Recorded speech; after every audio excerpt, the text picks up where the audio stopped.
అందరికీ నమస్కారం. యూటీవీకి స్వాగతం. మీ అంకల్ శృతి శేఖర్. ఈ రోజు మనతో ఉన్నారు యూటీవీ వ్యవస్థాపకులు ఆచార్య అహరోన్ అంకుల్ గారితో మరిన్ని అంశాలు తెలుసుకోవడానికి ముందుకొచ్చి ఉన్నాము.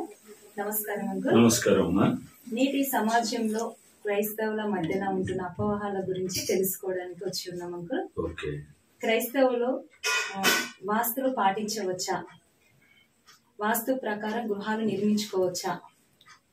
వాస్తులు అంటే అమ్మా అసలు పాటించకూడదు. వాస్తులు అనేది ఒక పద్ధతి ప్రకారం కట్టుకోవడానికి కొరకు ఏదో అనుభవజ్ఞులు కొందరు చెప్పారు. అంత మాత్రాన ఈ వాస్తులు చూడడానికి కొరకు ఇప్పుడు ఉదాహరణకు తూర్పుకు డోర్ ఉండాలంటారు. ఎందుకనంటే సూర్యుడు డి విటమిన్ ఇస్తాడు, సూర్యకాంతి కావాలా, సూర్యుని కిరణాలు పడాలా మన ఇంట్లో. పడితే మనం ప్రత్యేకంగా పోయి సూర్యుని కిరణాలకు సూర్యునికి ఉండలేము, గంట సేపు అర్ధ గంట సేపు ఉండలేము. కిరణాలు పడితే ఏంటంటే డి విటమిన్ పెరుగుతుందని చేస్తారు. కాబట్టి మనం ఆరోగ్య సూత్రాలు పాటించవచ్చును, కానీ వాస్తులు పాటించాల్సిన అవసరం లేదు. కాబట్టి వాస్తులు అవసరం లేదు. ఆ వాస్తులు కూడా ఎందుకు చేశారంటే పూర్వకాలము వాటిని కొంచెం ఎక్కువ చేశారు. ఇప్పుడు వాళ్ళ స్వార్థం కొరకు ఇప్పుడు వాస్తులు చూసుకున్న ఇండ్లు కూడా ఇంట్లో ఉన్న పరిస్థితులు అట్లనే ఉన్నాయి, వాస్తులు చూడని పరిస్థితులు కూడా అట్లనే ఉన్నాయి. కొన్ని వాస్తులు అనేది ప్రాముఖ్యం కాదు, ఆరోగ్యం ప్రాముఖ్యమైనటువంటిది. ఈనాడు ఆ మధ్యలో కరోనా వచ్చినప్పుడు డి విటమిన్ కావాలన్నారు. టాబ్లెట్ కొనుక్కుంటే కూడా రానటువంటి మంచి విటమిన్ సూర్యకిరణాలకు వస్తుంది. మార్నింగ్ 8 to 12 వరకు లోపల సూర్యుని కిరణాలకు ఉంటే మంచి డి విటమిన్ వస్తుందని అంటదన్నమాట. అయితే వాస్తు చూడాల్సిన అవసరం లేదు. ఆరోగ్యం కొరకు కొందరు అనుభవజ్ఞులు చూశారు. వాటిని ఏం చేశారంటే కొందరు వాటిని చూస్తాం మేము చెప్తాం అని చెప్పి ఫీజులు పెట్టి అడ్డగోలుగా ఆచారాలు సాంప్రదాయాలు ఎన్నో పెట్టి అదొక బిజినెస్ అయిపోయింది. కానీ క్రైస్తవులు వాస్తులు చూడాల్సిన అవసరం లేదు. ఆరోగ్యం కొరకు తగిన కిటికీలు, తగిన తలుపులు, డోర్లు, తగిన పరిస్థితులను మనమే ఆరోగ్యం కొరకు చూసుకోవచ్చు. మరియు క్రైస్తవులు గృహ ప్రవేశం చేసుకున్నప్పుడు పాలు పొంగించడం లాంటివి చేస్తూ ఉంటారు కదా, అవి ఎంతవరకు నిజాలు? ఇవన్నీ ఆచారాలమ్మా, ఆచారాలు.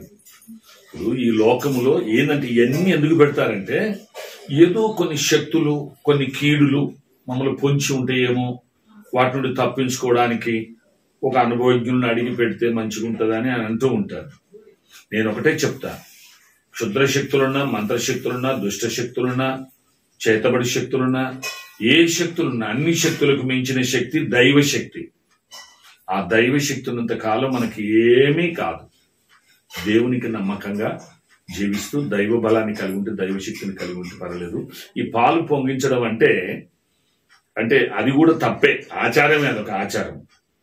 కానీ కీర్తనల గ్రంథము 23వ సంకీర్తనలో ఆ దావీదు గారు ఏమంటారంటే నా గిన్నె నిండి పొర్లుచున్నది అంటే ఆశీర్వాదాలు పొంగుతున్నవి.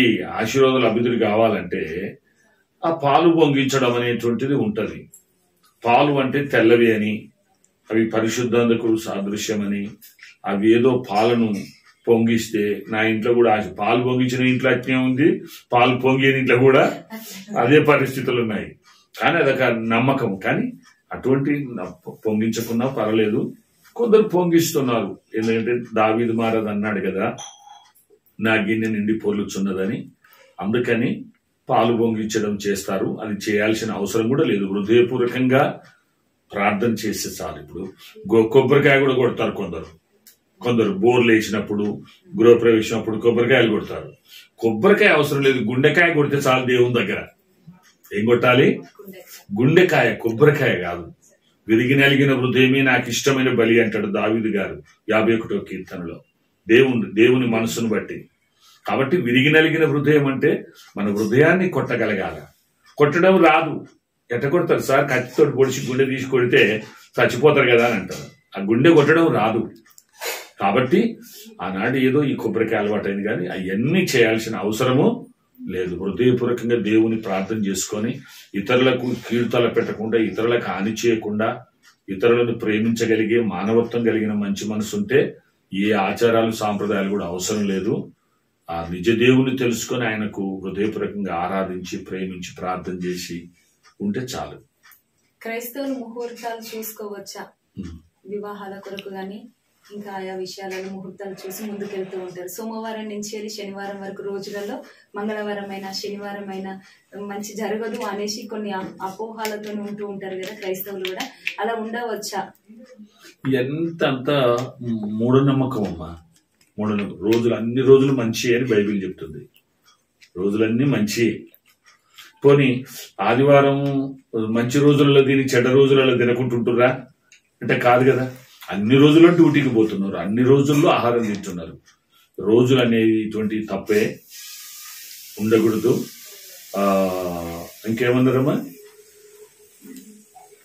వివాహాల విషయాలలో తిథులు నక్షత్రం ఇవన్నీ తప్పు. ఇప్పుడు ఎట్లా అంటే ఇవన్నీ ప్రత్యేక సమయాలు ఇవన్నీ పెట్టుకున్న పెళ్లిళ్ళు కూడా అట్టనే ఉన్నాయి. ఇప్పుడు కొందరు రాత్రి 3:05 పెళ్లి కావాలనుకున్న వాళ్ళు పెళ్లి చేసిన వాళ్ళు ఉన్నారు. కానీ వాళ్ళ కుటుంబాలలో కూడా గొడవలు లేవా, సమస్యలు లేవా, ఆర్థిక ఇబ్బందులు లేవా, అన్నీ ఉన్నాయి. కానీ మనిషిని ఏంటంటే ఒక ప్రత్యేకంగా జరిపించడానికి అది పెద్దలు ఏదో చెప్పారు, కానీ క్రైస్తవులు మాత్రం చూడాల్సిన అవసరము లేదు. మరి క్రైస్తవులలో కులాలు కూడా చూసి వివాహాలు చేసుకుంటూ ఉంటారు కదా, అవి ఎంతవరకు నిజం?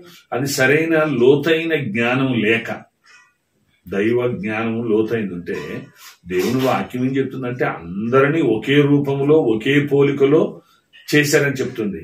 ఇంకా కులాలు మతాలు ఎక్కడ? ఇవన్నీ కులాలు మతాలు అనేవి లేవు. దేవుడే అందరినీ తన స్వరూపంలో తన పోలిక చెప్పు చేశాడు. కానీ ఇది మానవులకు భక్తిహీనతే, ఇది అజ్ఞానం.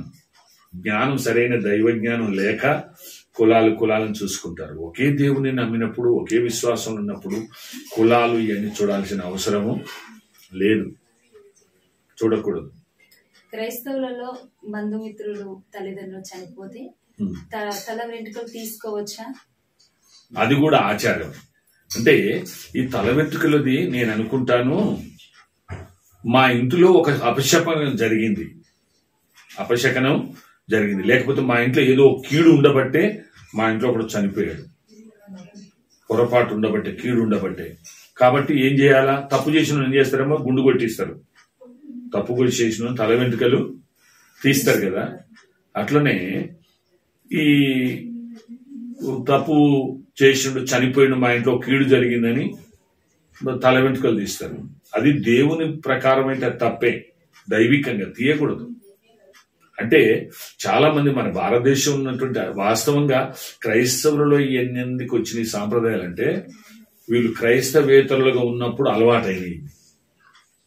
క్రైస్తవేతరులుగా ఉన్నప్పుడు అలవాటయ్యి వాటిని ఇందులోకి కొన్ని చొప్పించారు, వీటిని దైవికంగా మార్చారు. కానీ ఇవన్నీ అవసరం లేదు సమాజంలో. ఎందుకంటే ఇవన్నీ ఎందుకు పెట్టారంటే ఏదో కొంత క్రమశిక్షణ, డిసిప్లిన్, ఒక పద్ధతి వస్తుందని పెట్టారు. కానీ దైవ పద్ధతిలోకి వెళ్ళినప్పుడు, నిజమైన సృష్టికర్త, నిజమైన దేవుడు పవిత్రుడు అన్నప్పుడు, తెలుసుకొని వచ్చినప్పుడు పవిత్రంగా జీవిస్తూ పవిత్రమైన పద్ధతిలో సాగితే ఇవన్నీ కూడా అవసరం లేదు. అవి చేస్తున్నారంటే వాళ్ళు ఇంకా కొంచెం విశ్వాసంలో తక్కువ ఉన్నారు అని అర్థం చేసుకోవాలి. ఈ కులాలు కానీ, ఆచారాలు కానీ, వాస్తులు కానీ, సాంప్రదాయాలు కానీ అంటే వీళ్ళు సంపూర్ణంగా దేవుళ్ళో ఎదగలేదని, దైవ జ్ఞానంలో ఎదగలేదని మనము అర్థం చేసుకోవాలి. క్రైస్తవులు ప్రసాదం తీసుకోవచ్చా, తినవచ్చా?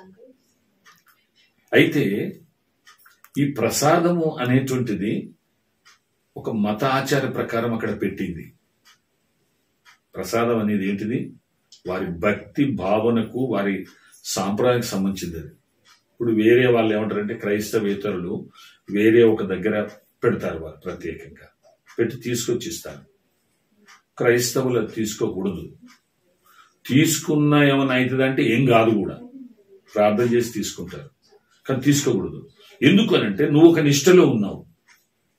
క్రైస్తవులు ఒక నిష్టలో ఉన్నారు. ఏం నిష్ట? ఒక రక్షకుని తెలుసుకున్నారు, నిజ దేవుడు. దేవుడు అనేవాడు అందరికి దేవుడే ఉన్నా. దేవుడు అనేవారు అందరికి దేవుడే. కులానికో దేవుడు, మతానికో దేవుడు లేడు. అందరికి దేవుడు.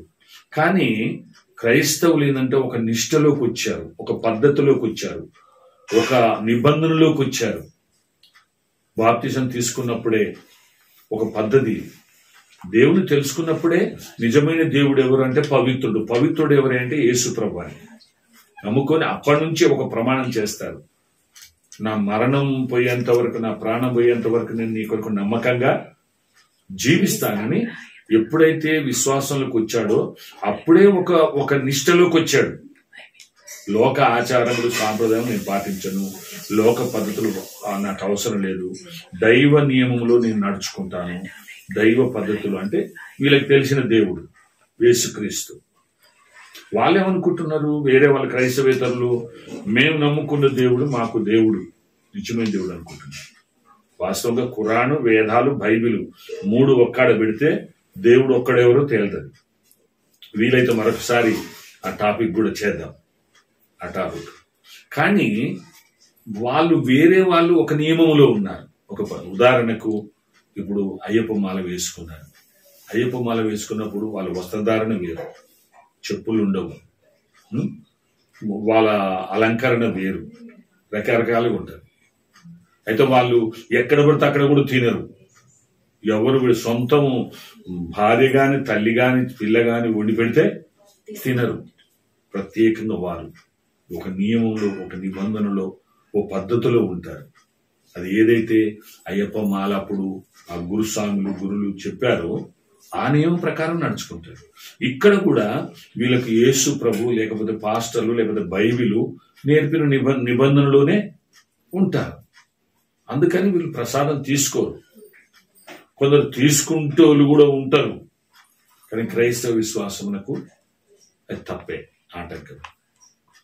కాబట్టి బైబిల్ లోతుగా చదివితే లోతుగానే జీవిస్తారు. కాబట్టి ప్రసాదము వీళ్ళు ఒక నిష్టలో ఉన్నారు కాబట్టి వాళ్ళ నిష్టను వీళ్ళ నిష్టలోకి తీసుకొచ్చి ఇది భంగం అయిపోతుంది నిష్ట. కొందరు పాస్టర్లు కూడా అంటూ ఉంటారు, తింటే ఏం కాదు. కానీ బైబిల్ కూడా ఏం చెప్తుందంటే నీ ఎదుటివారు బలహీన పడకుండా నువ్వు చూసుకోవాలని. ఉదాహరణకు నేను తిన్నాను అనుకోండి, వాళ్ళు ఎందుకు తిన్నారు అని వేరే దగ్గర వస్తుంది సమస్య. వాళ్ళు కూడా తిన్నారు కదా, నువ్వు కూడా తిను, ఇట్లా వస్తుంది. కాబట్టి తినకూడదు అనేది నేను చెప్తాను. Thank you uncle. క్రైస్తవుల సమాజంలో ఉన్న అపోహల గురించి మాకు చక్కని మాటలు వివరించినందుకు మా హృదయపూర్వక వందనాలు. మరిన్ని అంశాలతో మీ ముందుకు వచ్చింది.